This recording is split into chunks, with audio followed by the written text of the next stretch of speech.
What's going on, family? I'm Scrapbook Boxing, Museum of the Forgotten Fisticuffs series. I'm going to continue to examine 100 years of the greatest 150 black fighters of all time. And I stumbled across Joe Frazier. Smoken Joe Frazier. What a left hook this man had. He was born January 12, 1944, Beaufort, South Carolina. Joe Frazier would die November 7, 2011. He was just 67 years of age at the time of his death. And I got news for you. Joe Frazier was the truth. I had the pleasure of meeting him more than one occasion. And he would bring home the gold medal at the Tokyo Games in 1964. Joe Frazier stood 5 foot 11 and a half inches, weighed 197 to 229 pounds. He would have a 73-inch reach. And the thing about Joe Frazier, he would walk you up and down that ring with a left hook body and head. He wouldn't stop throwing punches. He didn't give a damn what you threw back at him. He was what they called the Philadelphia fighter. He was managed by Clover Lane Incorporated. Fought from 1965 to 1981. He was trained by Yancey Durham and Eddie Futch. Joe Frazier would have a total bout career of 37 fights, 32 wins, 27 knockouts, 4 losses, and 1 draw. Now, the 2 men he would lose to, which would equivalent to the 4 losses that he would have. He would lose twice to George Foreman and twice to Muhammad Ali. He would be entered into the Boxing Hall of Fame in 1980 and the International Boxing Hall of Fame in 1990.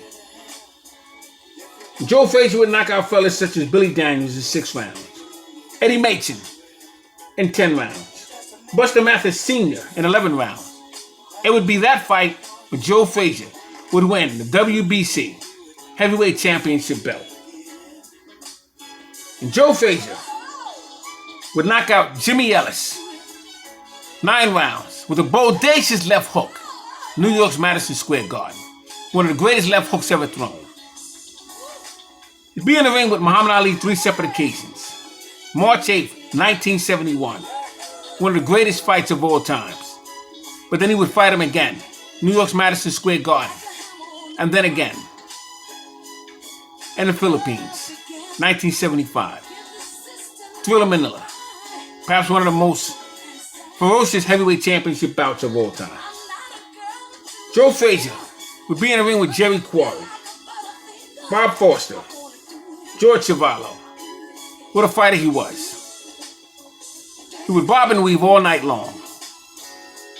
No other fighter, other than Henry Armstrong, would capture that kind of a feat.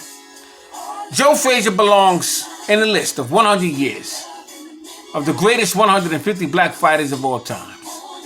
Let us salute and R.I.P. the Smoken Joe Frazier.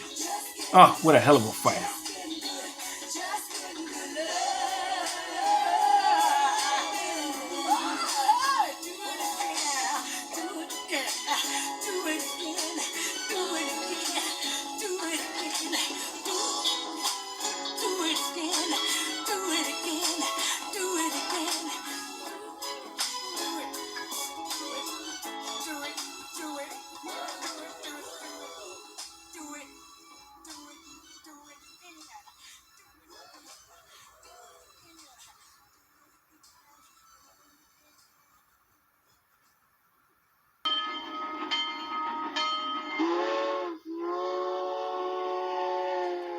Charles Sonny Liston, the Ugly Bear, was born May 8, 1932, St. Francis County. He would die December 30th, 1970, Las Vegas, Nevada. He stood 6 foot and weighed 198 to 226 pounds. Charles Sonny Liston had an 84-inch unbelievable reach. What a jab this man had. And if you look at Charles Sonny Liston, look at the punching power, the way he would hit that heavy bag, leave a dent in it. And when he sparred with fighters such as Amos Big Train Lincoln, he would hit him with a jab that would knock their headpiece off. He was managed by Willie Reddish and Dick Sadler. Now, Dick Sadler would be the older brother of Joe Sandy Sadler, king of the featherweights. Willie Reddish would be a hell of a fighter himself. He was a light heavyweight in the 1950s. Now, Charles Sonny Liston's cut man, name was Eddie Paulino. Liston would be entered into the Boxing Hall of Fame, 1991. Be in the ring with Cleveland Williams. They called him the Big Cat. He would knock out Cleveland Williams in 2 rounds. He was in the ring with Cleveland Williams twice.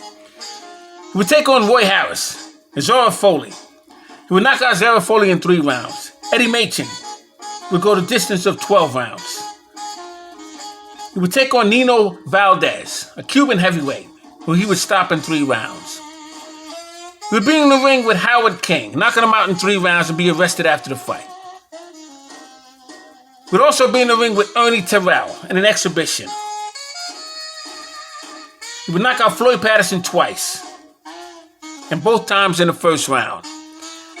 And that's where he would capture the World Heavyweight Championship belt, when he would knock out Floyd Patterson in 1 round.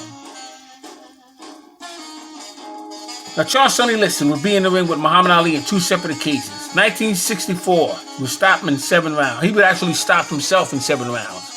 And he would be stopped in 1 round in 1965, what was known as the Phantom Punch. He'd be knocked out in 9 rounds by Leotis Martin, Las Vegas, Nevada. It would be for the NABF Heavyweight Championship belt. Charles Sonny Liston would also be in the ring with Amos Lincoln, and he would knock him out in 3 rounds.